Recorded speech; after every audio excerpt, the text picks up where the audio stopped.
Y para dar continuidad a nuestro programa, nuestro siguiente segmento muy interesante es nuestra conferencia magistral del día de hoy. Y para ello, quiero presentar a ustedes al licenciado Jorge Villalobos Ribovich, presidente ejecutivo del CEMEFI, quien nos va a hacer favor de presentar a nuestro conferencista del día de hoy. Adelante, Jorge, por favor. Muy buenos días. Muy buenos días tengan todos ustedes. Me da muchísimo gusto el inicio de esta 24ª reunión anual del Centro Mexicano para la Filantropía, Resiliencia y Sostenibilidad en la Era Digital. Muchas gracias a Pilar Parás, presidenta del Consejo, a Pili Mariscal por haber aceptado presidir el comité organizador y a don Manuel Arango por inaugurar este encuentro, esta reunión, y sobre todo por el mensaje que nos da de que la sociedad es resiliente. Muchas gracias, Manuel. También agradecer a Edgar la conducción y a todo el equipo directivo y al equipo del CEMEFI, y especialmente a Itzia Goyenechea, que está haciendo un magnífico papel de coordinadora de esta reunión. Quiero iniciar ya, para entrar en tema, expresando un muy sincero agradecimiento al padre Luis Arriaga Valenzuela por haber aceptado dirigirnos la conferencia primera de esta reunión anual con el tema el derecho a participar como elemento transformador. Hago una muy breve presentación del padre Luis Arriaga y lo primero que quiero mencionar es que él es rector del ITESO, del Instituto Tecnológico de Estudios Superiores de Occidente, desde octubre del 2018, y a los pocos meses de haber asumido la responsabilidad de la rectoría del ITESO, le propusimos organizar en esa universidad el Congreso Anual de Investigación, mismo que tuvimos el año pasado con gran éxito en las instalaciones del ITESO. Muchísimas gracias al padre Luis Arriaga por su apoyo para ese tipo de eventos. Además de ser el rector del ITESO, el padre Arriaga es el presidente de la Asociación de Universidades de la Compañía de Jesús en América Latina, AUSCAL, que agrupa a 30 instituciones de la región. Y la formación del padre Arriaga es impresionante, tiene 2 licenciaturas, 2 maestrías, un doctorado. El doctor Arriaga se graduó con honores de la licenciatura en Derecho y de la licenciatura de Ciencias Religiosas, ambas en la Universidad Iberoamericana. Estudió la maestría de Filosofía Social en el Instituto Libre de Filosofía y Ciencias y en el ITESO de Guadalajara, así como una maestría en Derecho, con concentración en Derecho Internacional y Justicia en la Universidad de Fordham, en Nueva York. Posteriormente se doctoró en Educación para la Justicia Social en la Universidad Loyola Marymount, en Los Ángeles, California. Además, el doctor Arriaga cursó el diplomado en Derecho Internacional de los Derechos Humanos en la Escuela de Derecho de la American University en Washington y el certificado para ejecutivos de organizaciones sin fines de lucro en la Universidad de Georgetown, también en Washington. Fue director del Centro de Derechos Humanos Miguel Agustín Pro Juárez en la Ciudad de México y coordinador del área de Derechos Humanos del Centro de Derechos Indígenas en Chiapas. Ha colaborado con la Asociación de Migrantes y Refugiados Ignacio de Loyola en Chiapas, el Centro de Reflexión y Acción Laboral en Guadalajara y el Centro de Derechos Humanos Miguel Agustín Pro Juárez en la Ciudad de México. Luis, muchísimas gracias por haber aceptado participar en esta reunión anual, la 24ª del CEMEFI, en un momento tan importante para el rol que debe tener el ciudadano y la sociedad civil organizada en la colaboración de la construcción de lo público. Mil gracias por tu participación, Luis. Muy buenos días. Gracias, Jorge. Antes que cualquier cosa, quiero agradecer a los organizadores por invitarme a participar en esta reunión anual de CEMEFI. Me honra mucho estar aquí, sobre todo por ser consciente de la importancia que ha tenido el CEMEFI para el desarrollo y para la maduración de la sociedad civil mexicana. Ya no lo recordaba el señor Arango. El tema que se me ha invitado a tratar, además, me parece crucial para el presente nacional y he dedicado estudio y reflexión. A ello me refiero al derecho a participar como elemento transformador. La pregunta que intentaré responder a lo largo de esta exposición es de dónde viene el concepto y la práctica del derecho a participar, entendido desde la perspectiva de los derechos humanos, y cuál es la relevancia de este derecho para la transformación de la realidad y sobre todo para la justicia social. Con el propósito de responder a la pregunta, procederé en 4 momentos. Primero, haré un recorrido por las 4 generaciones de derechos humanos, enmarcando al derecho a participar como parte de la primera generación, aunque en relación con las otras 3 generaciones. Segundo, plantearé mi visión sobre el derecho a participar, así como esbozaré lo que considero los fundamentos de su relevancia en el presente nacional.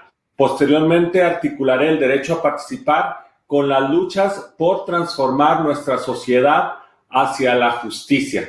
Por último, concluiré con un planteamiento que articulará el derecho a participar, las apuestas por la justicia y la transformación de la realidad con la emancipación social como propósito último de la acción pública. Bueno, permítame pues empezar con un recorrido histórico por los derechos humanos. El reconocimiento jurídico de los derechos humanos tiene una larga historia. Su origen se remonta a la independencia de los Estados Unidos y sobre todo a la Revolución Francesa, en el marco de la cual se aprobó la famosa Declaración de los Derechos del Hombre y el Ciudadano, es decir, se remontan al siglo XVIII. La Revolución Francesa fue el momento histórico que marcó el fin del absolutismo y las formas monárquicas que reinaban en Europa y sus colonias, para que a su vez se inaugurara el inicio de lo que hoy conocemos como las democracias modernas y de las libertades políticas y civiles. En el siglo XX, la historia de los derechos humanos, amparados por un instrumento jurídico internacional, tiene poco más de 70 años, en tanto la Declaración Universal de los Derechos Humanos fue aprobada en 1948 en el marco de la Asamblea General de la ONU. El desarrollo histórico de los derechos humanos se ha caracterizado tradicionalmente en 3 generaciones. Lo que estas generaciones u olas, ¿verdad? Olas históricas intentan mostrar son los cambios y transformaciones ideológicas y las exigencias sociales que surgieron en distintos tiempos históricos para dar origen a los distintos tipos de derecho. La primera ola se concentró en lo que hoy llamamos los derechos civiles y políticos. La segunda en los derechos económicos, sociales y culturales. Y finalmente la tercera en los llamados derechos de solidaridad y de los pueblos. No obstante, recientemente algunos autores han incluido también una 4ª generación de derechos centrada en la protección de los derechos digitales y tecnológicos, así como también el acceso a la cultura y al patrimonio. A continuación, me gustaría presentar un breve recorrido de estas 4 generaciones de derechos humanos. Creo que esto nos ayudará también, Jorge, a tener una visión más amplia de estos derechos, ¿verdad? Los derechos humanos de la primera generación son los que conocemos como derechos civiles y políticos. Tales derechos fueron justamente los que surgieron de los reclamos, de las demandas que motivaron las revoluciones de fines del siglo XVIII. Los derechos civiles y políticos están destinados a la protección de las libertades individuales contra los abusos o excesos del Estado o de cualquier autoridad. Además, garantizan la participación de los ciudadanos en la vida pública de las naciones en condiciones de libertad e igualdad. Los derechos de esta primera generación incluyen el derecho a la vida, la libertad y la seguridad personal, el derecho a la igualdad ante la ley, al libre tránsito, a la libertad de expresión, a la libertad de religión, así como el derecho a la libre asociación, al ser electo y al voto. Esta primera generación establece crucialmente la titularidad individual de los derechos humanos. La segunda generación son conocidos como los derechos económicos, sociales y culturales, y su pretensión principal es la de mejorar las condiciones de vida de las y los ciudadanos. Los derechos de la segunda generación amplían la responsabilidad del Estado para garantizar positivamente la satisfacción de necesidades y la presentación de servicios básicos. Se incluyen en esta generación el derecho al trabajo, al salario digno, a la libertad sindical y a la huelga, el derecho a la seguridad social, el derecho a la educación, el derecho a la alimentación y a la vivienda, etc. La segunda generación de derechos humanos tiene el interés de hacer valer la dignidad del ser humano y promover la vigencia de la democracia en la esfera tanto de lo material como de la propia identidad. Bueno, pues hay muchas luchas que promovieron estos derechos, la revolución industrial, etc. Pero quiero pasar a la tercera generación, que son pues los llamados, los conocidos como derechos de solidaridad o de los pueblos. Estos derechos corresponden a una serie de reivindicaciones y preocupaciones globales que surgieron a finales del siglo XX e inicios del XXI. Algunos de los derechos que se incluyen y promueven en esta generación son pues el derecho a un medio ambiente sano. Bueno, nos viene a la cabeza la Laudato Si, al desarrollo, a la paz, el derecho a la autodeterminación de los pueblos, al patrimonio común de la humanidad y a la justa distribución de los avances que han producido en materia de ingeniería genética, por ejemplo, los llamados avances y el derecho a la cultura y a la tecnología. Ahora bien, no existe al día de hoy un acuerdo generalizado sobre los contenidos de la cuarta ola de derechos humanos. No obstante, cada vez se habla más de ello, puesto que tocan temas importantes para comprender nuestro tiempo de la llamada era digital. La cuarta ola pretende cuestiones relacionadas con la seguridad digital, la libertad informática, el acceso a Internet, el derecho al olvido y la privacidad virtual. Cada uno de estos derechos, Jorge, las personas que nos están viendo, pues hay una serie de catálogos que emanan de estos, ¿verdad? Bueno, los derechos humanos nacieron pues en el corazón del pensamiento moderno, en las entrañas de la Ilustración y de las revoluciones contra el antiguo régimen y las formas monárquicas del gobierno. Surgen, por tanto, en medio de la exaltación de la razón y la libertad humana. Se puede decir que con el pensamiento filosófico de Immanuel Kant se consolida la idea de una humanidad que se reconoce a sí misma bajo las exigencias de la universalidad. Es quizá este pensador donde encontramos la configuración más terminada de la estructura jurídica de fondo que hará posible los derechos humanos en la dimensión de universalidad. Bueno, ¿a qué me refiero con esto? Bueno, a los mínimos éticos para todos los seres humanos para que puedan vivir con dignidad.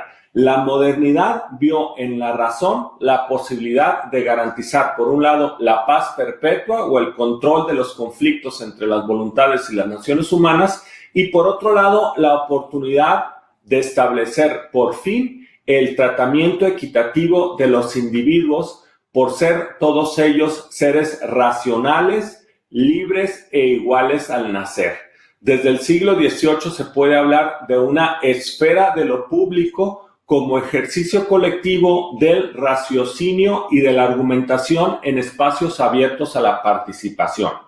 Lo común se construye a partir del interés global de los individuos para formular normas generales que otorguen garantías a la participación pública libre de coerción económica o política. Desde esta perspectiva, pues, y lo puedo decir con libertad, desde una perspectiva, digamos, más jesuita, que dialoga con otras culturas, entendemos los derechos humanos no como un legado exclusivamente de la modernidad ilustrada, sino también desde la interculturalidad.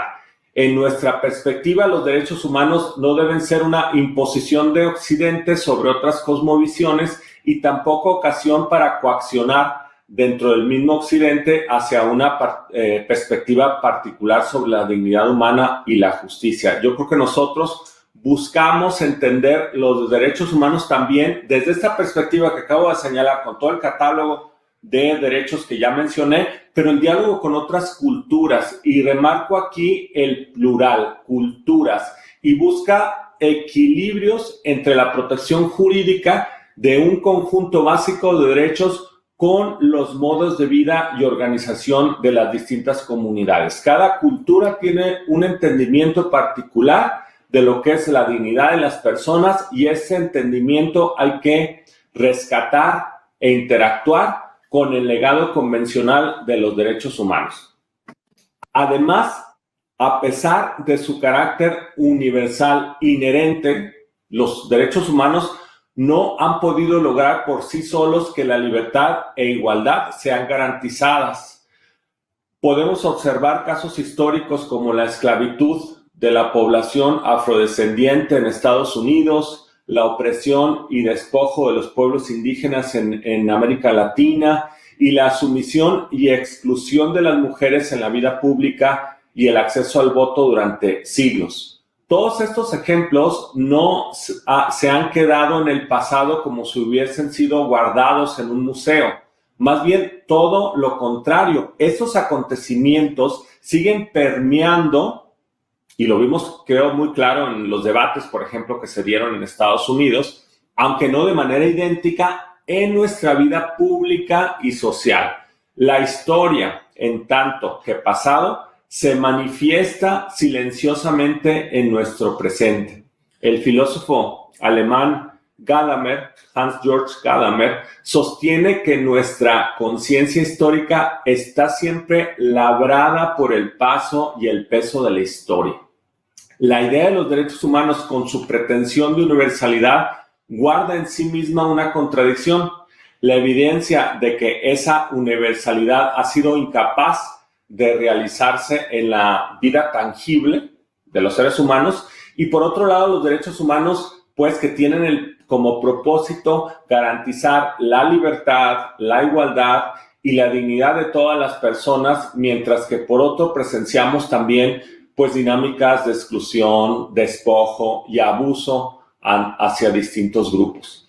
He llamado en otro espacio a esto la necesidad de cerrar la brecha, en otro artículo que escribí ya hace varios años, entre los marcos jurídicos relativos a derechos humanos y una realidad que tercamente se resiste a respetar la dignidad de todos y todas. Si queremos que los derechos humanos salvaguarden integral y eficazmente las condiciones para que todos los seres humanos puedan vivir en libertad, requerimos encontrar referentes que garanticen la inviolabilidad de la dignidad de las personas, sobre todo la dignidad de aquellos que están, pues, sujetos a amenazas contra su vida en la vida cotidiana. Hace unas semanas tuve un diálogo con Michelle Bachelet y recuerdo que uno de los temas que salía precisamente, pues, era cómo la pandemia ha agudizado las dinámicas de desigualdad en este mundo. Bueno, las injusticias que amenazan la vida de los más vulnerables tienen su origen en la intromisión de dispositivos instrumentales. El Estado o el mercado, con su tendencia a totalizar la vida, sobrepasan muchas veces sus límites. La sociedad se concibe entonces como el espacio para proteger al individuo y garantizar su autonomía. Más considero necesario ampliar esta concepción moderna para garantizar también la autonomía de las instancias colectivas. Las injusticias no provienen exclusivamente del Estado y el mercado, sino también provienen de actores o grupos sociales. Por eso es necesario insistir en la necesidad de generar condiciones adecuadas desde la misma sociedad para evitar injusticias. Necesitamos hoy por hoy, como ya lo decía el señor Arango también, y tú al inicio también, y en las introducciones previas que a mi ponencia, necesitamos sociedades fuertes, capaces de recurrir a los mecanismos políticos y jurídicos convenientes para solucionar los problemas. Requerimos, y ello es lo que nos ocupa en este espacio, fortalecer nuestros sistemas democráticos y participativos, no solo con el interés de conformar marcos jurídicos para defender los derechos humanos, sino también de constituir entre el gobierno y la sociedad civil las condiciones sociales, políticas y económicas para su realización. Es decir, no se van a dar por sí solos, sino requiere que nosotros construyamos estas condiciones. Debemos, en este sentido, consolidar una participación ciudadana diversa y articulada que sea capaz de denunciar injusticias y exigir rendición de cuentas, transparencia y resultados a las autoridades. La vida pública, pues, es pública, dice Hannah Arendt, por ser común. Y es común porque nos pertenece a todos, porque se constituye solo en la medida en que existe una verdadera vida democrática activa y en donde la voz de todos sus integrantes es escuchada.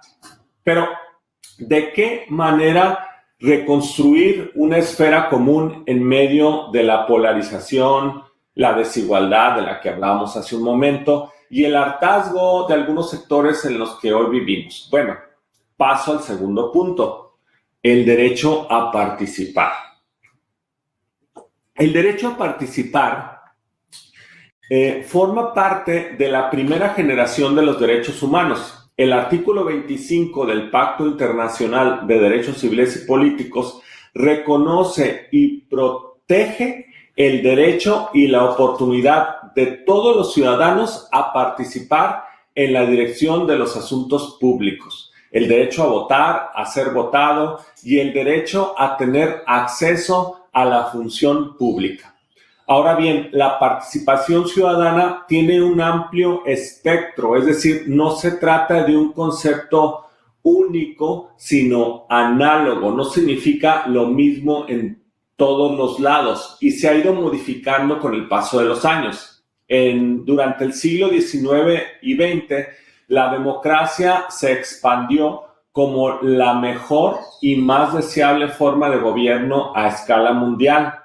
En este escenario se configuraron una serie de condiciones que obligaron a repensar los espacios e instituciones básicas para la organización política del Estado. Desde entonces, la relevancia de la participación ciudadana en la consolidación de las democracias pasó a primer término.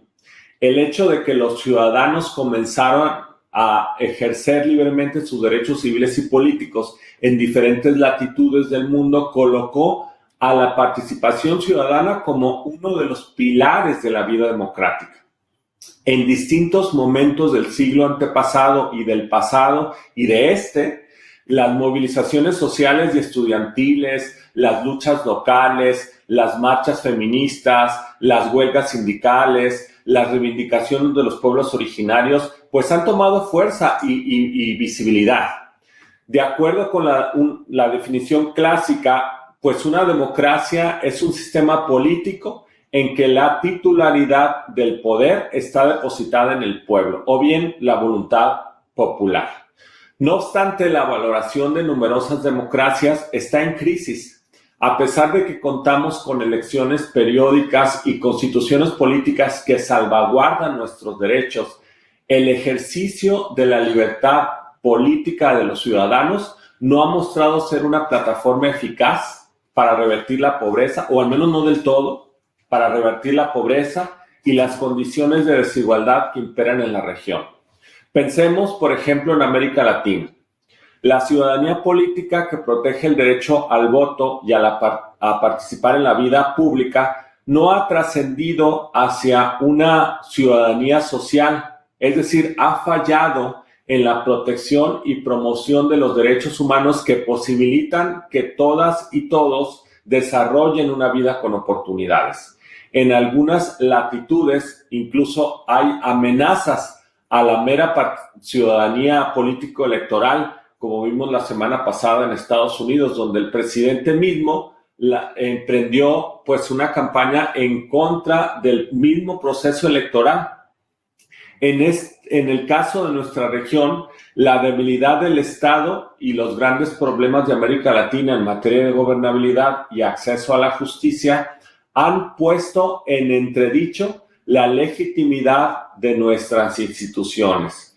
En medio de todo esto, los medios de comunicación se han convertido en los principales agentes de la formación de la opinión pública según su propia agenda de intereses. Lo anterior ha desatado una ola de polarización política y confrontaciones constantes entre grupos y colectivos sociales con intereses encontrados. México, y por otro lado, pues México es uno de los países con mayor desigualdad económica en el mundo. Vivimos en un país de enormes contrastes en donde los mexicanos que pertenecen al decil más alto mantienen un ingreso que asciende a 1,853 pesos diarios, mientras que el mexicano del decil 1 gana apenas 101 pesos. Bueno, según un informe emitido en mayo del 2020 por la Comisión Económica para América Latina y el Caribe, CEPAL, los mayores aumentos de pobreza durante la crisis económica ocasionada por el COVID se darán en México, Argentina, Ecuador y Brasil. Además, hay un estudio realizado por el Programa Universitario de Estudios del Desarrollo de la UNAM, de la Universidad Nacional Autónoma de México, que señaló que en mayo de 2020, debido al paro de la economía y la enorme pérdida de empleos que ocasionó la pandemia, la incidencia de la pobreza extrema por ingreso se elevó 22%, cifra que equivale a 28 millones de personas. O sea, es decir, 28 millones de personas más en situación de pobreza. Sin embargo, si se toma en cuenta el aumento de los mexicanos inactivos dispuestos a trabajar, pero desalentados por la situación económica en general o porque fueron despedidos de su trabajo, la incidencia de la pobreza extrema por ingresos asciende a 25%, que se traduce en 32 millones de personas. Así, la desigualdad genera incapacidad social y participativa para incrementar la polaridad, de tal manera que ninguno de los actores sociales encuentra motivaciones para participar en las transformaciones que forman parte de los procesos democráticos. Los pobres quedan excluidos de la vida pública de sus países porque antes de poder involucrarse en asuntos de interés ciudadano, tienen que resolver problemas básicos como adquirir los medios necesarios para sobrellevar el día y conseguir el sustento para ellos y sus familias. Por contraste, quienes son privilegiados no encuentran ningún incentivo para participar debido a que lo que tienen, pues y no necesitan preocuparse por organizarse activamente en la esfera pública. Bueno, vivimos contradicciones tan grandes en México y América Latina que resulta complejo idear soluciones viables y eficientes para atender estos problemas. Si deseamos que México sea un país con una vida democrática que trascienda los meros estándares electorales y en donde el respeto efectivo de los derechos humanos sea una realidad, necesitamos la participación articulada, y aquí quisiera hacer el énfasis a articulada, de la sociedad civil y las organizaciones ciudadanas, que son heterogéneas, ¿verdad? Esto de ninguna manera significa que el Estado y el mercado queden excluidos de toda responsabilidad. El debate en el que sean oídas todas las voces deberá establecer las condiciones y las responsabilidades específicas de ambos. Desde mi experiencia como defensor de derechos humanos y académico, el discurso sobre los derechos humanos no puede estar disociado del fortalecimiento de estos agentes, de estos actores sociales. Por lo tanto, si queremos construir un futuro con más esperanza para todos y todas, será indispensable contar con los esfuerzos conjuntos de gobierno y sociedad civil, pero con este marco de derechos que ya les he compartido, y creo que en ese sentido creo que puede ser una poderosa herramienta también de transformación social y de participación política. Bueno, hasta ahora les he compartido algunas de las mayores dificultades y obstáculos que nuestra región y nuestro país tienen, pues, en la tarea de consolidar sociedades más democráticas. Quisiera ahora concentrarme en las posibilidades y esperanzas que tenemos en nuestras manos para trabajar en esa dirección. Y ya paso al tercer y último punto, que es la participación para la transformación social, que es lo que queremos también impulsar desde las universidades y desde organizaciones como el CEMEF. En la sociedad mexicana hay elementos que facilitan las buenas prácticas ciudadanas y otros que los dificultan.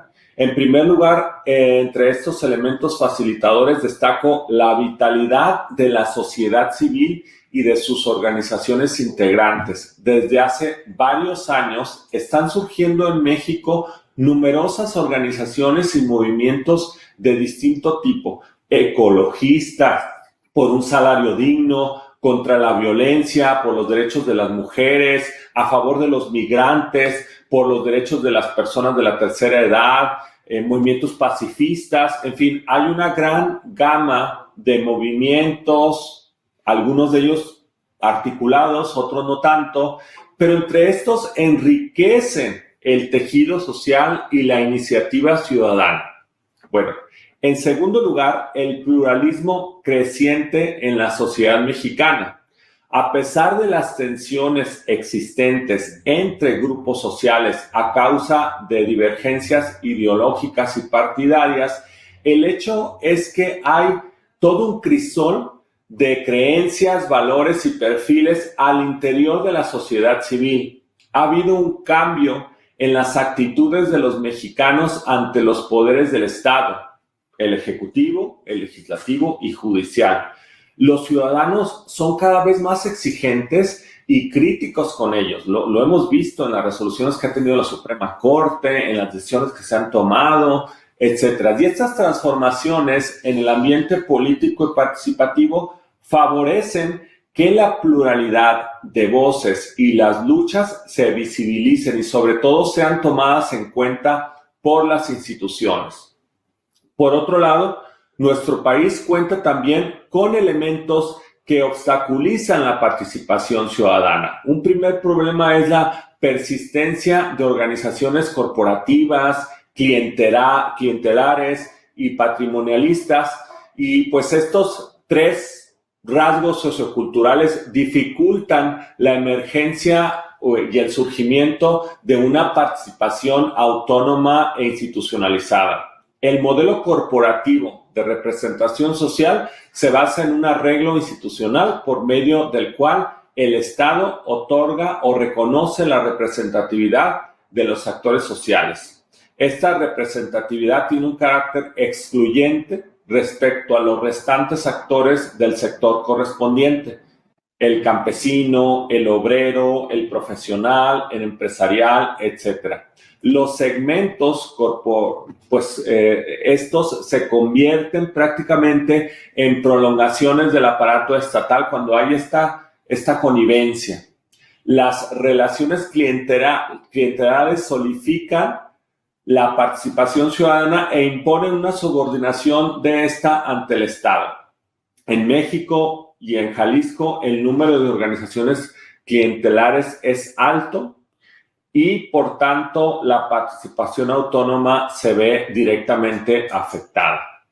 Un segundo problema es la desconfianza generalizada hacia las instituciones políticas, elemento que ha llevado a cientos de mexicanos a percibir una sensación de derrotismo y de imposibilidad de cambio.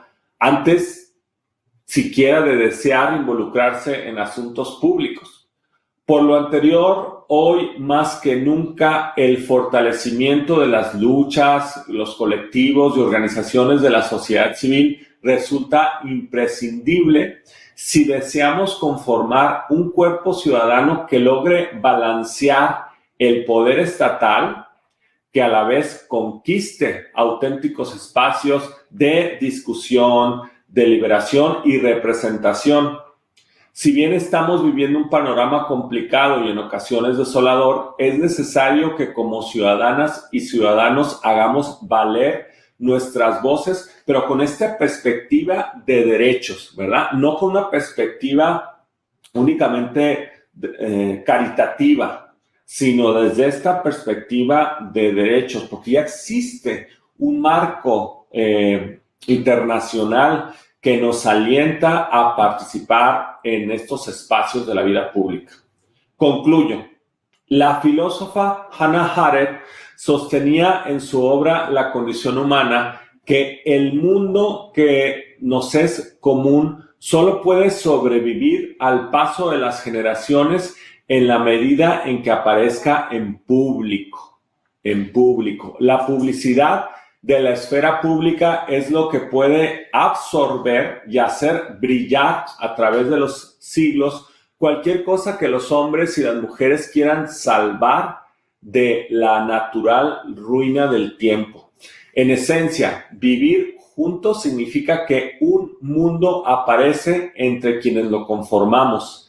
El mundo, al igual que la mesa que está localizada entre los que se sientan alrededor, une y separa a los hombres. Todo eso que compartimos puede al mismo tiempo separarnos. La esfera pública nos acerca y también nos distancia.